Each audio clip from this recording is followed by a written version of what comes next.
بنگلہ دیش میں گزشتہ ہفتے سے شروع ہونے والے پروٹیسٹ میں اب تک 180 سے زیادہ لوگ ہلاک ہو چکے ہیں۔ یونیورسٹی کے ہزاروں اسٹوڈنٹ سرکاری ملازمتوں میں کوٹا سسٹم کے خلاف احتجاج کر رہے ہیں۔ کیا ہے یہ کوٹا سسٹم اور پاکستان کا اس کوٹا سسٹم اور بنگلہ دیش کے اسٹوڈنٹ پروٹیسٹ سے کیا تعلق ہے؟ السلام علیکم دوستو، میرا نام ہے ذیشان احمد اور آپ دیکھ رہے ہیں ذیشان احمد آفیشیل۔ 180 ہلاکتیں، 2500 سے زیادہ لوگوں کی گرفتاریاں، ہسپتالوں میں موجود زخمیوں پر حملے، اسٹوڈنٹ کو بختر بند گاڑیوں سے کچلنے کے مناظر، جلتی سرکاری عمارتیں اور دیگر املاک۔ یہ مناظر پچھلے کچھ دنوں سے بنگلہ دیش میں مسلسل دیکھے جا رہے ہیں، جہاں حسینہ ماجد اسٹوڈنٹ کو دبانے کے لیے ہر حد تک جا رہی ہیں، وہیں اسٹوڈنٹ بھی پیچھے ہٹنے کو تیار نہیں ہے، کیونکہ بنگلہ دیشی اسٹوڈنٹ کی ایک تاریخ رہی ہے بنگلہ دیش کو آزاد کرانے کے حوالے سے۔ ان کے جو پروٹیسٹ ہیں آج تک ایک کامیاب پروٹیسٹ ہیں، ان کے آج تک اپنے مطالبات منوائے ہیں۔ 1952 سے 2014 تک انہوں نے اپنے سارے مطالبات منوائے، تقریباً سارے انہوں نے اپنے مطالبات منوائے ہیں حکومت سے۔ اور 1971 میں بنگلہ دیش کی آزادی میں بھی اسٹوڈنٹ پروٹیسٹ کا بہت اہم کردار تھا۔ تو اسٹارٹ 1952 سے ہی کر لیتے ہیں، کیونکہ بنگلہ دیش کے اسٹوڈنٹ کا 1952 کے لینگویج موومنٹ سے لے کر 2024 کے پروٹیسٹ تک ایک اہم کردار رہا ہے۔ بنگلہ دیش کے آج کے کوٹا سسٹم کو سمجھنے کے لیے پہلے اسٹوڈنٹ کی ہسٹری سمجھنا پڑے گی۔ 1952 میں جب بنگلہ دیش کی ابتدائی اور اہم ترین اسٹوڈنٹ تحریک میں سے ایک زبان کی تحریک ڈھاکہ یونیورسٹی میں اور دیگر اداروں کے اسٹوڈنٹ نے بنگالی کو پاکستان کی قومی زبان میں سے ایک زبان تسلیم کرنے کا مطالبہ کرتے ہوئے احتجاجی مظاہروں کی قیادت کی، یعنی بنگالی زبان کو پاکستان کی قومی زبان بنانے پر زور دیا گیا۔ یہ احتجاج 21 فروری 1952 کو اپنے عروج پر پہنچا، جب پولیس نے مظاہرین پر گولیاں چلا دیں، جس سے متعدد اسٹوڈنٹ ہلاک ہوئے۔ 21 فروری نے المناک واقعات کی تحریک کی تقویت بخشی اور بڑے پیمانے پر احتجاج شروع ہوا، اور مشرقی پاکستان جو اب کا بنگلہ دیش ہے اپنے مطالبات کے لیے متحد ہو گئے، اور پھر آخر کار 1956 میں حکومت نے پاسپائی اختیار کی اور اردو کے ساتھ بنگالی کو بھی سرکاری درجہ دے دیا گیا۔ اس دن کو مادری زبان کے عالمی دن کے طور پر بھی منایا جاتا ہے۔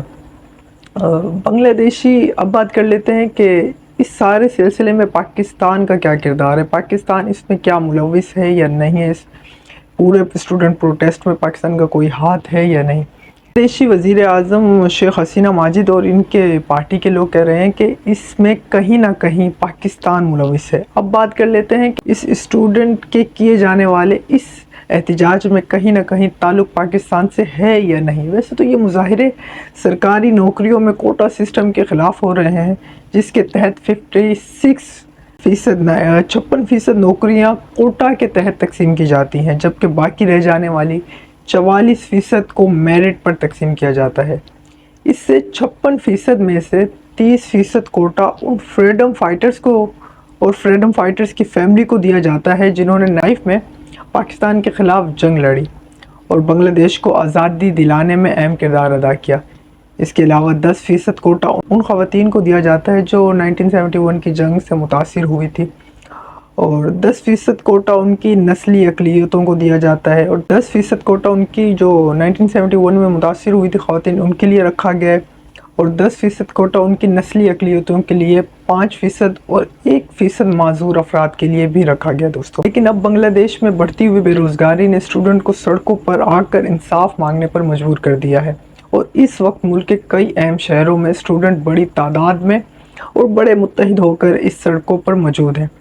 ان کا ایک ہی مطالبہ ہے کہ اس کوٹا سسٹم کو ختم کیا جائے، اور اب تک تو 180 اسٹوڈنٹ اپنی جان بھی گنوا چکے ہیں۔ بنگلہ دیش کے وزیر اعظم نے بھی اسٹوڈنٹ کے مطالبات کو ماننے کے بجائے جلتی پر تیل کا کام کیا ہے اور اسٹوڈنٹ کو رضاکار قرار دیا ہے۔ رضاکار بنگلہ دیش میں ایک گالی سمجھی جاتی ہے۔ رضاکار ان لوگوں کو کہا جاتا ہے جنہوں نے 1971 میں بنگلہ دیش میں رہ کر پاکستان کو سپورٹ کیا اور 1971 میں پاک فوج کی مدد کی، ان کو رضاکار کہا جاتا ہے، یعنی غدار۔ شیخ حسینہ ماجد کے اس بیان کے بعد بنگالی اسٹوڈنٹ نے کہا کہ اگر اپنے حق کے لیے لڑنا اپنے حق کے لیے لڑنے والا رضاکار ہے تو ہم بھی رضاکار ہیں۔ اور اس کے بعد بنگلہ دیش کے اسٹوڈنٹ نے خود کو رضاکار بولنا شروع کر دیا، لیکن حکومت پیچھے نہیں ہٹی ہے دوستوں۔ اسٹوڈنٹ کے ساتھ رضاکاروں والا ہی سلوک کیا جا رہا ہے۔ پورے ملک میں اسکولز یونیورسٹیوں کو بند کر دیا گیا ہے، اور اس کے علاوہ ملک میں انٹرنیٹ بند کر کے بھی اسٹوڈنٹ کی آواز کو دبایا جا رہا ہے۔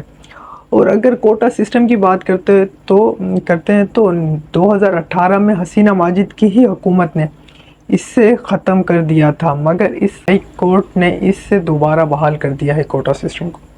اگر آپ کو میری ویڈیو پسند آئی تو میرے لائک کریں، میرے چینل کو سبسکرائب کریں، اور ملتے ہیں نیکسٹ ویڈیو میں۔ تب تک کے لیے اپنا بہت زیادہ رکھیے خیال۔ اللہ حافظ۔